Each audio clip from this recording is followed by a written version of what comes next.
How are you guys doing? Today is Friday, December 24th, 2021.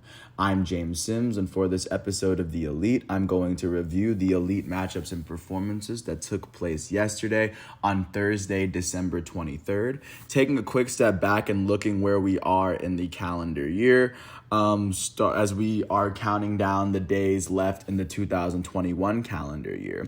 First, starting off with football, we are actually in the bowl schedule for college football as team seasons are ending day by day.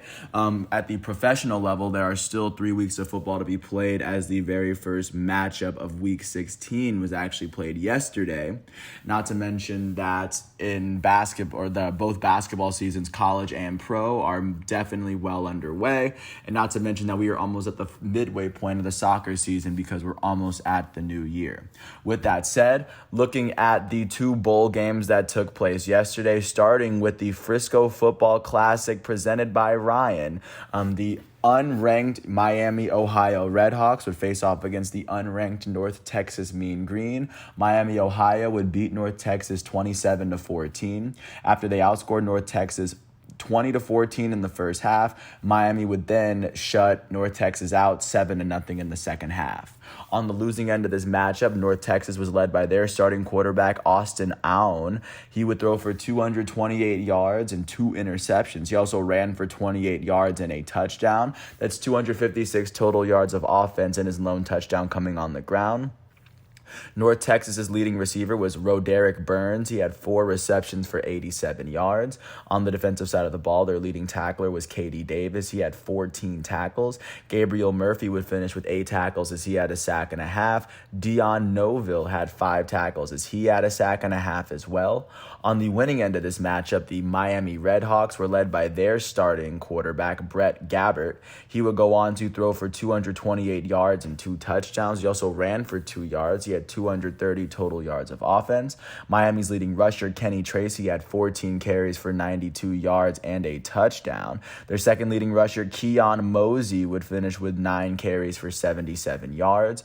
Their leading receiver, Jack Sorensen, had 7 receptions for 116 yards. And on the defensive side of the ball, Ivan Pace Jr. would be the leading tackler with 9 tackles. John Saunders Jr. and Jaquez Warren would finish with the team's 2 interceptions. With this win, the unranked Miami, Ohio Redhawks from the Mid-American Conference will finish their record with a 7-6. Well, they'll finish their 2021 season with a 7-6 record. With this loss, the unranked North Texas Mean Green of the Conference USA will finish their 2021 collegiate football season with a 6-7 record. And of course, with that said, looking at the other matchup that took place yesterday, it was we're looking at, of course, the Union Home Mortgage Gasparilla Bowl. In this matchup, the University of Central Florida Knights, the UCF Knights, faced off against the unranked Florida Gators. UCF would end up beating Florida 29-17. Florida outscored UCF 10-9 in the first half. UCF would go on to outscore Florida 20-7 in the second half, overcoming them in the third quarter. On the losing end of this matchup, the Florida Gators were led by their starting quarterback, Emory Jones. He threw for 171 yards and he rushed for 62. He finished with 233 total yards of offense. Their leading rusher, Malik Davis, had 7 carries for 86 yards and a touchdown. Their third leading carrier, Damian Pierce, had 13 carries for 57 yards and a rushing touchdown. The Gators' leading tackler was Jervon Dexter. He had 9 tackles on the day. On the winning end of this matchup, the UCF Knights were led by their starting quarterback, Mikey Keene. He threw for 144 yards and a touchdown. Their leading rusher, Isaiah Bowser, would finish with 35 carries for 155 yards in both of the team's rushing touchdowns. Ryan O'Keefe would go on to finish with 4 carries for 110 yards. He also had 7 receptions for 85 yards and a touchdown. He would finish with a total of 195 yards of offense. UCF's leading tackler on the defensive side was Tatum Bethune and also Devod Wilson. They each finished with 7 tackles. With this win, the unranked UCF Knights from the American Conference will finish with a 9-4 record on the 2021 season. And with this loss, the unranked Florida Gators from the SEC will finish their 2021 season with a 6-7 record. And of course, with no bowl games today, the next bowl game will be on Christmas. That'll be the Camellia Bowl. Taking a look at what went down with college or I guess there was both of the college basketball games did end up getting canceled. But looking at the first matchup from week 16, looking at the Thursday night football matchup, the Tennessee Titans would host the San Francisco 49ers in Nashville. The Titans would beat the Niners 20-17. The Niners shut the Titans out in the first half, 10-0. The Titans would outscore the Niners 20-7 in the second half in order to come from behind and win. The Niners would tie the game up with 2 minutes left off of a 2-yard touchdown pass from Jimmy Garoppolo to Brandon Ayuk, but then Tennessee would drive down the length of the field and win the game off of a 44-yard field goal with 4 minutes left. On the losing end of this matchup, the San Francisco 49ers were led by their starting quarterback, Jimmy Garoppolo. Garoppolo threw for 322 yards, a touchdown, and 2 interceptions. He also ran for 3 yards. That's 325 yards of offense. Their leading receiver, Deebo Samuel, would finish with 9 receptions for 159 yards. Their leading rusher, Jeff Wilson Jr., had 45 yards on the ground and a touchdown. He also had 12 yards through the air. He had 57 total yards of offense with his touchdown. On the defensive side of this matchup, the Niners were led in tackles by Jaquiski Tartt and Fred Warner, as well as Azeez Al-Shaair. They each had 6 tackles. Al-Shaair had a half of a sack of his own. Samson Ebukam would finish with 4 tackles, as he would finish with a sack and a half as well. On the winning end of this matchup, the Tennessee Titans were led by their starting quarterback, Ryan Tannehill. Tannehill threw for 209 yards, and he ran for 22. That's 231 yards of offense. Their leading receiver was A.J. Brown out of Ole Miss. He finished with 11 receptions for 145 yards, and he also finished with a touchdown. On the defensive side of the ball, Rashaan Evans and Buster Skrine would lead the team in tackles, as they each had 7 of them. Amani Hooker and Janoris Jenkins would finish with the team's 2 interceptions. With this win, the Tennessee Titans are now 10-5 as they sit atop their division. And with this loss, the San Francisco 49ers are 8-7 as they are still in the playoff hunt. Taking a look at the NBA games from yesterday, starting off in Philadelphia, the 76ers hosted the Atlanta Hawks. The Hawks would end up beating the 76ers 98-96. They won this matchup by 2 after they outscored the Sixers by 14 in the first quarter. On the losing end of this matchup, the Sixers were led in scoring by their elite starting center, Joel Embiid. He finished with 23 points, 10 rebounds, 2 assists, and 2 blocks in 36 minutes. He shot 6 for 17 from the field, a perfect 2 for 2 from 3, and he shot 9 for 10 from the foul line. On the winning end of this matchup, the Hawks were led in scoring by their starting small forward out of Duke, Cam Reddish. Reddish finished with 18 points in 28 minutes. He shot 7 for 13 from the field and a perfect 4 for 4 from the foul line. With this win, the Atlanta Hawks are now 15-16. With this loss, the Philadelphia 76ers are now 16-16. Taking a look at what's going on in Indianapolis, the Pacers hosted the Houston Rockets. The Indiana Pacers would beat the Rockets 118-106. The Pacers won this matchup by 12 after they outscored the Rockets by 15 in the fourth quarter to overcome their deficit. On the losing end of this matchup, the Rockets were led in scoring by their starting center, Christian Wood. He finished with 22 points and 8 rebounds in 31 minutes. He shot 5 for 11 from the field, 3 for 6 from 3, and he shot 9 for 11 from the foul line. Their starting shooting guard, Jalen Green, would go on to finish with 20 points of his own, as well as 2 steals in 25 minutes. He shot 7 for 14 from the field and 6 for 9 from 3. On the winning end of this matchup, the Indiana Pacers were led by their starting center out of Texas, Miles Turner. He finished with 32 points and 10 rebounds, as well as 2 blocks in 37 minutes. He shot 14 for 18 from the field, 1 for 2 from 3, and a perfect 3 for 3 from the foul line. Their starting shooting guard out of Michigan, Karis LeVert, finished with 24 points, 8 rebounds, 11 assists, and 3 steals in 36 minutes. He shot 8 for 18 from the field, and he shot 6 for 8 from the foul line. With this win, the Indiana Pacers are now 14-19, and with this loss, the Houston Rockets are now 10-23.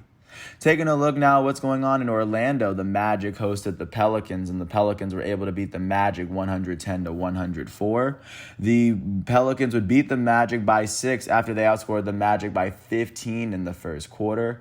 On the losing end of this matchup, the Magic were led in scoring by their starting point guard out of UNC, Cole Anthony, and they were also led by Gary Harris, their starting shooting guard. Anthony finished with 22 points, 5 rebounds, and 11 assists in 37 minutes. He shot 7 for 16 from the field and 8 for 9 from the foul line. Gary Harris finished with 22 points in 33 minutes as he shot 9 for 14 from the field and 4 for 5 from 3. Their starting small forward, Franz Wagner, finished with 20 points, 5 rebounds, and 2 blocks in 34 minutes. He shot 7 for 16 from the field and 5 for 6 from the foul line. On the winning end of this matchup, the Pelicans were led by their elite starting small forward, Brandon Ingram out of Duke. Ingram finished with 31 points, 6 rebounds, and 4 assists in 36 minutes. He shot 12 for 23 from the field and a perfect 7 for 7 from the foul line. Their starting shooting guard out of Villanova, Josh Hart, finished with 22 points, 5 rebounds, and 5 assists in 38 minutes. He shot 7 for 10 from the field, 4 for 5 from 3, and a perfect 4 for 4 from the foul line. Their starting point guard, Devontae Graham, finished with 20 points, 5 rebounds, and 6 assists in 33 minutes. He shot 5 for 17 from the field, 5 for 14 from 3, and he shot a perfect 5 for 5 from the foul line. With this win, the New Orleans Pelicans are now 12-21. With this loss, the Orlando Magic are now 7-26 on the season. Staying in the state of Florida, but moving a little bit south, the Miami Heat hosted the Detroit Pistons. The Heat would beat the Pistons 115-112. They won this matchup by 3 after they outscored the Pistons by 9 in the second half.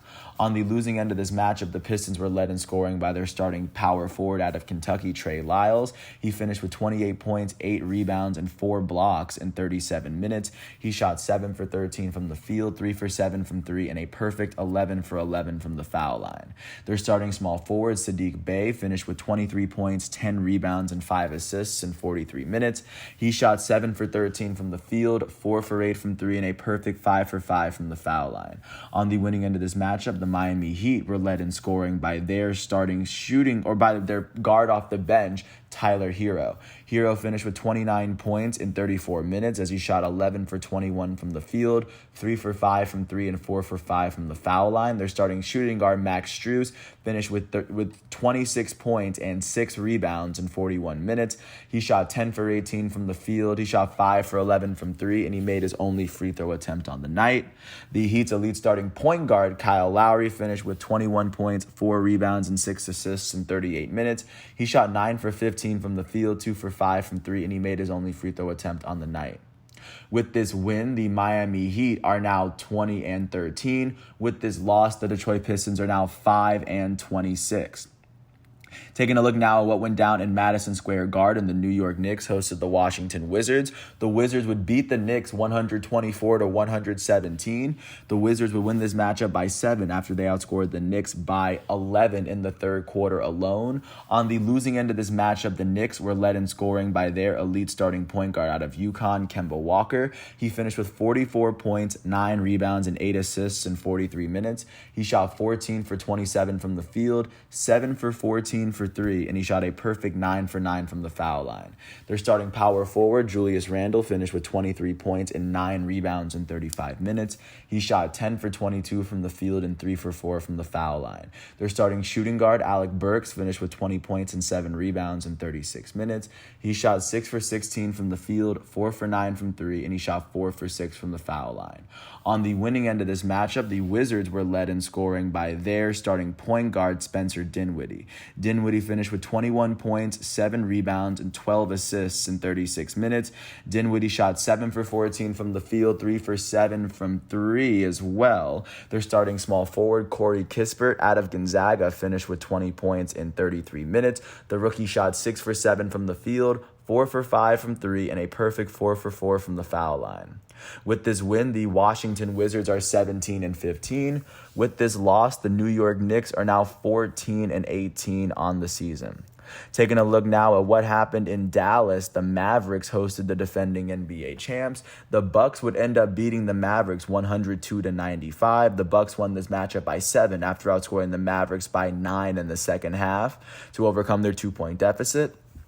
On the losing end of this matchup, the Dallas Mavericks were led in scoring by their starting point guard, Jalen Brunson. He finished with 19 points and 8 assists in 39 minutes. He shot 7 for 15 from the field. He also went on to shoot 2 for 5 from 3 and a perfect 3 for 3 from the foul line. On the winning end of this matchup, the Milwaukee Bucks were led in scoring by their starting small forward, Chris Middleton. Middleton finished with 26 points, 5 rebounds, 7 assists, and 5 turnovers in 32 minutes. He shot 8 for 14 from the field, 2 for 3 from 3, and a perfect 8 for 8 from the foul line. Their starting point guard, Drew Holiday, finished with 24 points, 7 rebounds, 7 assists, and 3 steals in 34 minutes. He shot 8 for 14 from the field, 3 for 5 from 3, and 5 for 7 from the foul line. Their starting center, DeMarcus Cousins, out of Kentucky, finished with 22 points and 8 rebounds in 28 minutes. He shot 8 for 15 from the field, 1 for 4 from 3, and 5 for 7 from the foul line. With this win, the Milwaukee Bucks are now 22-13. With this loss, the Dallas Mavericks are now 15-17 on the year. Taking a look now at what went down in Denver, the Nuggets hosted the Charlotte Hornets. The Hornets would end up beating the Nuggets 115-107. The Hornets won this matchup by 8 after they outscored the Nuggets by 25 points in the fourth quarter alone to overcome their 17-point deficit. On the losing end of this matchup, the Nuggets were led in scoring by their elite starting center, this summer's MVP, Nikola Jokic. Nikola Jokic would finish with 29 points. He also had 21 rebounds and 5 assists, as well as 6 turnovers in 35 minutes. Jokic shot 13 for 34 from the field, 1 for 6 from 3, and 2 for 3 from the foul line. On the winning end of this matchup, the Hornets were led in scoring by their shooting guard off the bench, Kelly Oubre Jr. He finished with 23 points in 32 minutes. He shot 7 for 15 from the field. He shot 5 for 11 from 3, and he made all 4 of his free throws on the night. The Hornets' elite starting point guard, LaMelo Ball, would finish with 16 points, 5 rebounds, 4 assists, and 4 steals in 25 minutes. He shot 5 for 11 from the field, 1 for 5 from 3, and a perfect 5 for 5 from the foul line. With this win, the Charlotte Hornets are now 17-17. With this loss, the Denver Nuggets are now 15-16. Taking a look now at what happened in Phoenix, the Suns hosted the Oklahoma City Thunder. The Suns beat the Thunder 113-101. The Phoenix Suns would win this matchup by 12 after they outscored the Thunder by 12 in the first quarter and by 16 in the third. On the losing end of this matchup, the Thunder were led in scoring by their starting point guard, Shai Gilgeous-Alexander. He finished with 29 points, 5 rebounds, 7 assists, and 5 turnovers in 39 minutes. He shot 10 for 20 from the field, and he made all 7 of his free throw attempts on the night. On the winning end of this matchup, the Phoenix Suns were led in scoring by their elite starting shooting guard out of Kentucky, Devin Booker. Booker finished with 30 points, 7 rebounds, 7 assists, and 2 steals in 35 minutes. He would go on to shoot 12 for 23 from the field, 4 for 7 from 3, and a perfect 2 for 2 from the foul line. Their small forward off the bench from UNC, Cam Johnson, finished with 21 points, 9 rebounds, and 2 steals in 24 minutes. He would go on to make all 7 of his field goals on the day as he shot a perfect 5 for 5 from 3, and he went 2 for 3 from the foul line. The Suns' elite starting point guard, Chris Paul, finished with 16 points, 5 rebounds, 7 assists, and 3 steals in 32 minutes. Paul shot 7 for 14 from the field, 1 for 6 from 3, and 1 for 2 from the foul line. With this win, the Phoenix Suns are now 26-5. With this loss, the Oklahoma City Thunder are now 11-20 on the year. Taking a look at what went down in Salt Lake City, the Utah Jazz hosted the Minnesota Timberwolves. The Jazz would end up beating the Timberwolves 128-116. They would win this matchup by 12 after they outscored the Timberwolves by 8 in the first quarter. On the losing end of this matchup, the Timberwolves were led in scoring by their starting shooting guard, Malik Beasley. Their starting shooting guard out of Florida State finished with 33 points and 6 rebounds in 43 minutes. He shot 13 for 25 from the field and 7 for 16 from 3. Also in their starting lineup, their elite starting point guard D'Angelo Russell out of Ohio State would finish with 19 points, 7 rebounds, and 14 assists in 41 minutes. D'Lo shot 7 for 20 from the field, 4 for 8 from 3, and he made his only free throw attempt on the night. On the winning end of this matchup, the Utah Jazz were led in scoring by their elite starting shooting guard, Donovan Mitchell. Mitchell finished with 28 points, 5 rebounds, and 7 assists in 38 minutes. He shot 10 for 20 from the field, 4 for 11 from 3, and a perfect 4 for 4 from the foul line. The Jazz elite starting center out of France, Rudy Gobert, finished with 20 points, 17 rebounds, 2 assists, and 4 blocks in 35 minutes. He shot 8 for 14 from the field, and he made 4 of his 9 free throw attempts on the night. With this win, the Utah Jazz are now 22-9. With this loss, the Minnesota Timberwolves are now 15-7 on the year. Taking a look at what happened in San Francisco, the Golden State Warriors hosted the Memphis Grizzlies. The Warriors would end up beating the Grizzlies 113-104. They won this matchup by 9 after they outscored the Grizzlies by 10 in the second half. On the losing end of this matchup, the Grizzlies were led in scoring by their elite starting point guard, Ja Morant. He finished with 21 points, 3 rebounds, and 6 assists in 32 minutes. He shot 6 for 15 from the field and 9 for 10 from the foul line. Their starting power forward, Jaren Jackson Jr., finished with 20 points and 5 rebounds in 29 minutes. He shot 6 for 12 from the field, 1 for 3 from 3, and 7 for 9 from the foul line. And then their shooting guard off the bench, DeAnthony Melton out of USC, would finish with 20 points and 9 rebounds as well as 2 steals in 25 minutes. He shot 8 for 13 from the field and 3 for 4 from the foul line. On the winning end of this matchup, the Golden State Warriors were led in scoring by their goated starting point guard out of Davidson, Stephen Curry.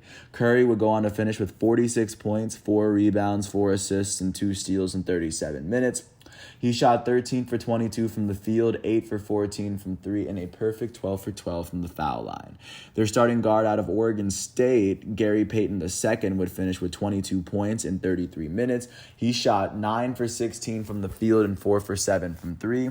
With this win, the Golden State Warriors are now 26-6. With this loss, the Memphis Grizzlies are now 19-14. Last but not least, taking a look at what went down in the Staples Center, the Los Angeles Lakers hosted the San Antonio Spurs. The Spurs would beat the Lakers 138-110. The Spurs would win this matchup by 28 points after they outscored the Lakers by 9 in the first quarter and by 15 in the fourth.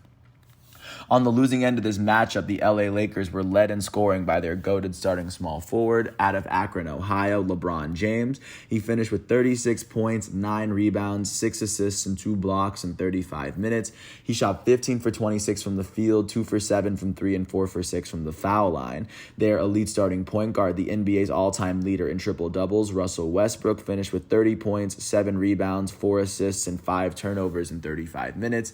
He shot 12 for 20 from the field, 1 for 2 from 3, and he would go on to shoot 5 for 9 from the foul line. On the winning end of this matchup, the San Antonio Spurs were led in scoring by their starting small forward off the bench, Keita Bates-Diop. He finished with 30 points and 7 rebounds in 27 minutes. He shot a perfect 11 for 11 from the field, a perfect 3 for 3 from 3, and he would go on to shoot 5 for 7 from the foul line. Their starting point guard Derek White finished with 23 points and 7 assists. He would also finish with 3 rebounds as well as 2 blocks in 30 minutes. Derek White would shoot 7 for 11 from the field, 4 for 6 from 3, and 5 for 6 from the foul line. The Spurs shooting guard off the bench, Lonnie Walker IV, finished with 21 points in 25 minutes. He shot 7 for 12 from the field, 4 for 8 from 3, and 3 for 4 from the foul line. With this win, the San Antonio Spurs are 13-8. With this loss, the Los Angeles Lakers are now 16-17, as of course, there will be no basketball games today, as the next basketball games will take place tomorrow on Christmas Day. Taking a look at what went down in the international soccer schedule, just looking really quickly, there were no really big games, as the biggest games took place in the Netherlands. But with that said, first I want to thank the ESPN, the FIFA, the NCAA, the NFL, and the NBA websites for giving me all the facts and figures that I would need for this episode, because without them I wouldn't be able to do this. Also, like I said, I already thanked ESPN. I also want to thank everyone for listening to all 25 minutes of this piece. And once all of today's exhibitions and matchups are done, I am ready to come back tomorrow on Saturday for Christmas Day to go over everything that goes down today. And with that said, I want to thank everyone for listening. I hope all is well. Thanks for listening to my piece. I'll come back with another piece after this. And with that, I'll just say peace out. I'll catch you with more tomorrow.